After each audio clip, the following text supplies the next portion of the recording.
Viticulture Review. Vamos começar falando da faixa etária. A faixa etária é 14 anos. Eu queria entender por que um jogo que eu joguei com meu sobrinho de 12 anos jogou tranquilamente, tem faixa etária 14 anos, e lá fora ele foi lançado com faixa etária 13 anos. Por que um americano, um europeu com 13 anos pode jogar e um brasileiro com 13 anos não pode? Cada país tem uma lei, etc. Eu não consigo entender isso. Tá? Aí tem um jogo desse na loja americana, o que você faz? O pai olha aquilo ali, é um desavisado, não, filho, esse jogo é para 14 anos, você tem 12, não vai dar para você jogar. E ele pode jogar. Então as editoras, elas têm que ter um pouquinho de senso, né? Testar o jogo, né? Colocar uma criança de 11, 12... Tem criança que constrói mundo de Minecraft, SimCity, jogos muito mais difíceis, né? Estão aí jogando. Então, é um adendo que eu faço com relação a essa questão da faixa etária. Vamos falar dos componentes. Eu não gosto de cartas pequenas. Eu não sei se é porque eu tenho a mão muito grande. Eu não gosto de cartas mini euros, que você tem que ficar muito tempo segurando na mão. Mas isso é coisa pessoal, não é demérito. O que eu realmente não gostei, primeiramente, é o tamanho do tabuleiro do jogador. Por quê? As cartas, elas ficam para fora. Elas não cabem dentro do tabuleiro. Não sei se aqui vocês conseguem ver. As cartas vão passando do tabuleiro. Eles poderiam ter feito o tabuleiro aí 5 centímetros maior, para você conseguir alocar as cartas dentro do tabuleiro sem que elas fiquem ali tombando. Elas fazem um movimento ali para fora.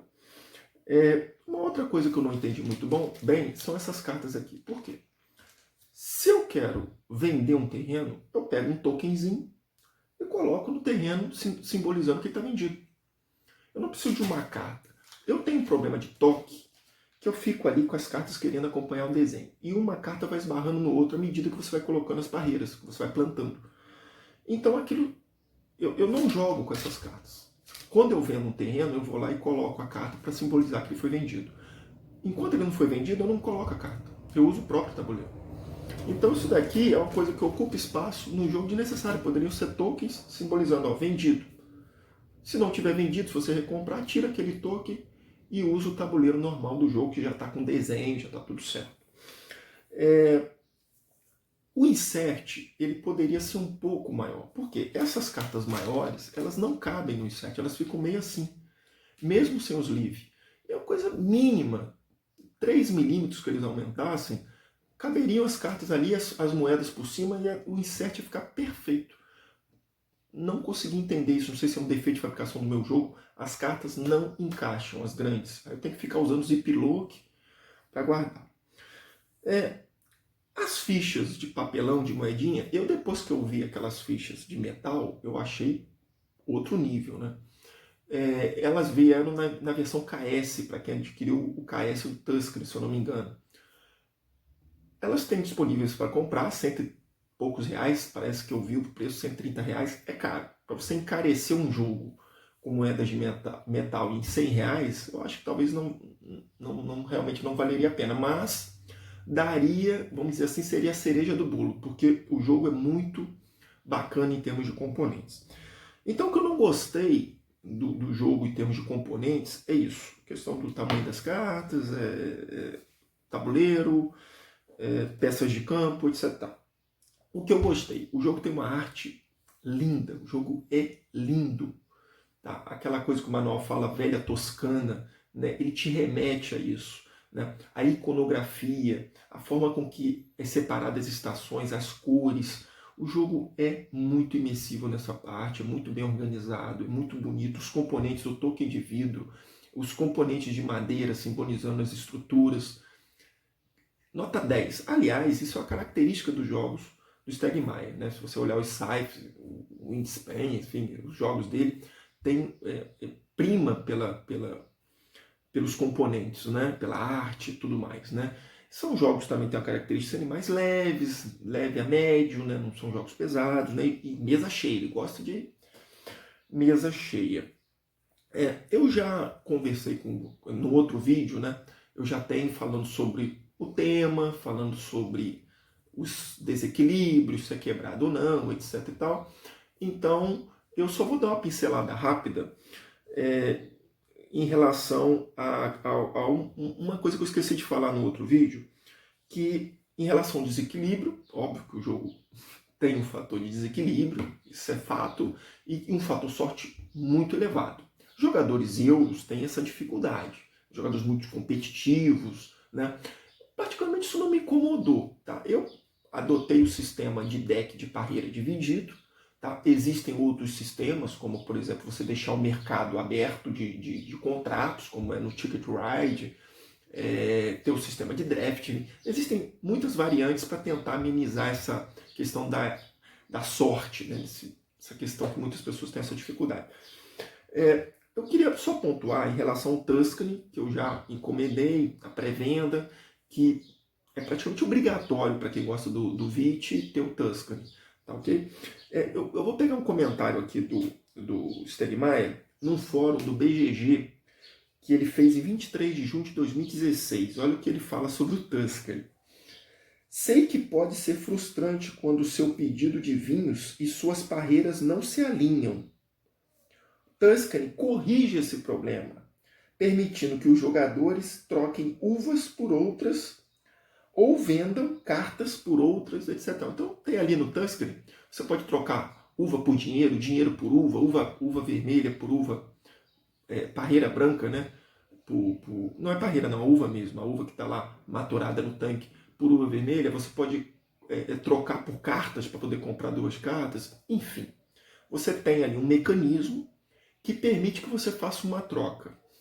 E isso é fundamental no jogo. O jogo ele é quebrado nesse aspecto, em que você às vezes não tem contratos combinando.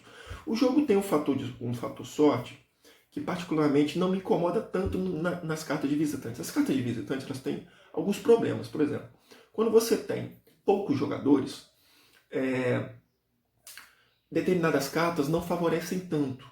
Né? Cartas de visitantes ali que fazem que, dependendo do número de jogadores, ela tem um efeito maior.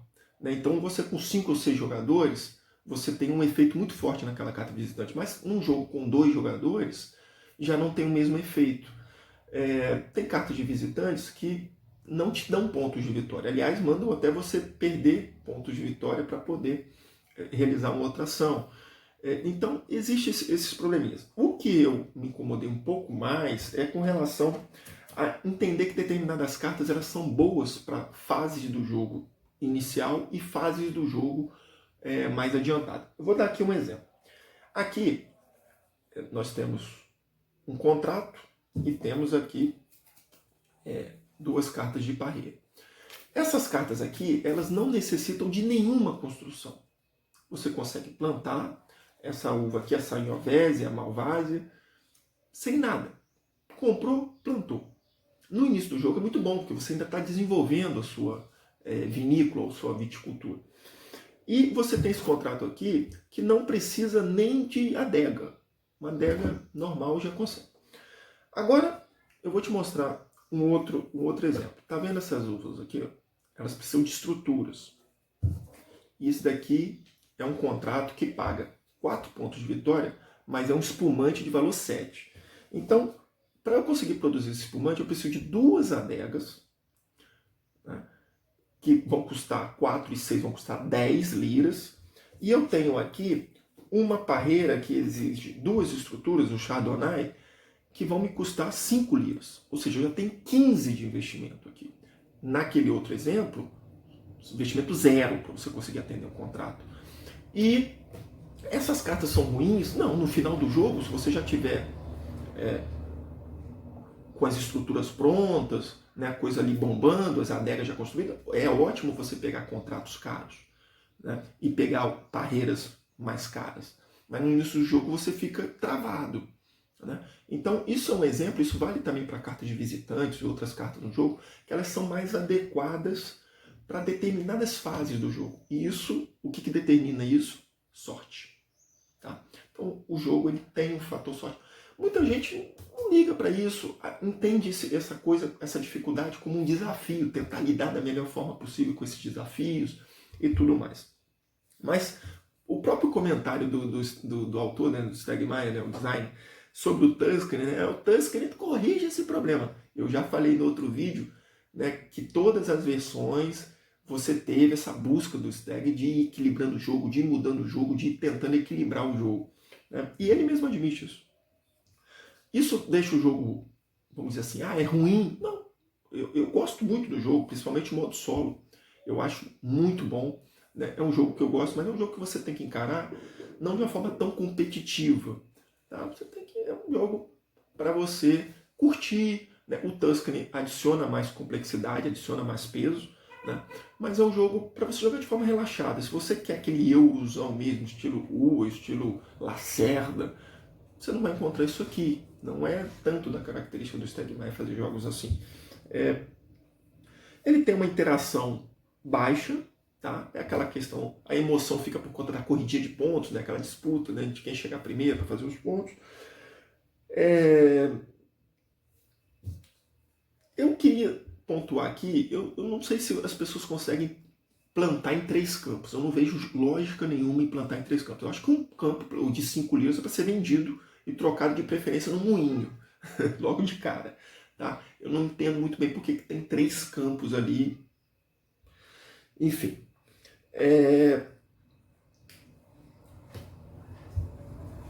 O que eu gostaria de finalizar, eu acho que fica legal para você que está decidindo se vai comprar o jogo, se não vai comprar o jogo, etc. Tal, é o seguinte: existem pessoas que vão ter uma visão desse jogo de terror, né? Que vão ficar revoltadas que é um jogo que você tem que produzir vinhos, que você está quebrado no motor, que tem muita sorte, que etc. Tal. Eu acho que você tem que ir desarmado para jogar viticultura. Você tem que curtir o jogo. O jogo é muito bom, principalmente com Tuscany. Tá, ok? Então tome cuidado com a interpretação que você vai fazer sobre o tema do jogo. Tá, ok? O jogo não é sobre produzir vinhos. Ele também é sobre produzir vinhos, mas ele não é a temática dele principal, não é sobre isso. A questão da alocação de trabalhadores, as decisões táticas, é uma coisa feita para você curtir um jogo relativamente rápido. Eu acho que com a mesa cheia ele pode se tornar longo, tá? Mas se você joga com a mesa com 2, 3 pessoas, é um jogo que 1h30 no máximo você vai conseguir jogar ele, talvez até com 1 hora você já consiga. Então é um jogo para você jogar várias partidas, ele tem uma boa rejogabilidade, tem muitas cartas, mas que você não pode encarar ele de uma forma assim tão matemática, tá ok? Eu acho que você tem que ele não chegou, vamos dizer assim, na posição do ranking que ele chegou à toa. Ele teve seus méritos, é um bom jogo. Mas eu acho que algumas pessoas acabam pegando um pouco pesado ou descartando o jogo muito rapidamente por terem um modelo de jogo na cabeça. Existem variantes, eu mesmo adoto a variante de dividir os decks de parreira. Acredito que com Tuscany, com aquele ponto que você consegue trocar as uvas para resolver esses pontos, eu acho que não vai ser necessário. Tá? Tem um modo solo muito bom, então eu acho que o jogo vale muito a pena sim. É um dos melhores jogos que eu tenho na minha coleção. É um jogo bom para você apresentar ele para alguém que não é board game, né, que nunca jogou. É um jogo legal. Eu não consigo definir se ele é um jogo médio ou um jogo leve. Eu acho que ele está entre esses 2 pontos aí. Mas é um jogo bom para iniciar alguém no hobby. Muita gente fala assim, vou tomar um vinho, né? Jogar o jogo tomando um vinho de forma relaxada. Ele tem algumas decisões estratégicas. Não é um quebra-cabeça de longo prazo, tático, longo. É um jogo que tem a sua dificuldade de tomada de decisão, mas tudo dentro das cartas que você está recebendo.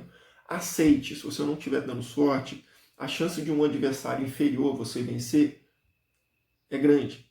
Tá? Isso incomoda muitas pessoas que são competitivas, tem um grupo mais competitivo, mas se você entender que, se também não der muita sorte, não tem muito o que fazer, vou tentar fazer o melhor, pontuar da melhor forma possível, tentar adotar alguma variante para amenizar algum fator de aleatoriedade que você não tenha gostado. São muitos cards, são muitos decks, né? Então é normal que haja isso. Tá ok? Bem, o que eu queria dizer para você sobre a review é essa. Se juntar as 2 reviews, 2 vídeos, já dá aí, sei lá, meia hora de análise. Eu acho que é o suficiente. Eu volto para fazer um vídeo sobre o Tuscany, tá? Para ver que o touchscreen modifica o viticultura, essa coisa toda. Tá bom? Fui.